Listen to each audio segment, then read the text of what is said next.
আজকে কিন্তু খুব ইজি একটা বার্থডে কেকের ডিজাইন নিয়ে চলে এলাম আমি পিঙ্কি কেক এন্ড কিচেন থেকে। হ্যালো ফ্রেন্ডস, আশা করি তোমরা সবাই খুব ভালো আছো, আমিও খুব ভালো আছি। তোমাদের সবাইকে জানাই গুড মর্নিং। নতুন আরও একটা দিনে নতুন আরও একটা কেকের ডিজাইন নিয়ে চলে এলাম তোমাদের সাথে শেয়ার করার জন্য। আর আজকের কেকটা কিন্তু আমি বার্থডে ওকেশনের জন্যই বানিয়েছিলাম। ডিজাইনটা কিন্তু আমাকে দেওয়া ছিল না, আমি নিজে থেকে ডিজাইনটা দিয়ে দিয়েছি। অবশ্যই কমেন্টে জানাবে আজকের ডিজাইনটা কেমন হয়েছে। আর যদি তোমাদের থেকে ভালো লাগে আর আমার কেকের ভিডিওগুলো দেখে যদি নতুন কিছু শিখতে পারো, তাহলে অবশ্যই চ্যানেলটাকে সাবস্ক্রাইব করে পাশে থাকা বেল আইকনে ক্লিক করে দেবে। তাহলে যখনই আমি কেকের ভিডিওগুলো আপলোড করব সর্বপ্রথম কিন্তু তোমাদের কাছে এসে পৌঁছাবে।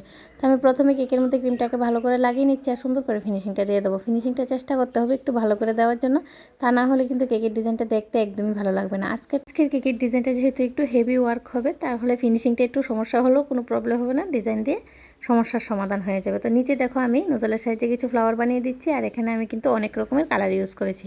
তোমরা চাইলে কালারগুলো চেঞ্জও করে নিতে পারো। আমি এখানে হোয়াইট, ইয়েলো ও পিঙ্ক কালার ইউজ করেছি। সেমভাবে কিন্তু আমি উপরও নোজলের সাহায্যে ফ্লাওয়ারগুলো বানিয়ে দেবো। পুরোটা রাউন্ড আমি এভাবেই কাজটা করে দেবো। খুবই ভালো লাগে। আমি জানি না ভিডিওর মধ্যে কেমন লাগছে, সামনে থেকে কিন্তু কেকের ডিজাইনটা সিম্পলের মধ্যে খুবই ভালো লেগেছে। অবশ্যই আমাকে কমেন্টে জানাবে আজকের কেকের ডিজাইনটা কেমন লাগলো। কিউট একটা বাটারফ্লাই লাগিয়ে দেবো আর কিছু সুগার স্টিক ইউজ করবো চকলেট কালারের। আর হ্যাপি বার্থডেটা আজকে আমি টপার ইউজ করবো না, হ্যাপি বার্থডেটা হাত দিয়ে লিখে দেবো, নামটাও হাত দিয়ে লিখে দেবো। তাহলে দেখতে কিন্তু অনেকটাই ভালো লাগবে।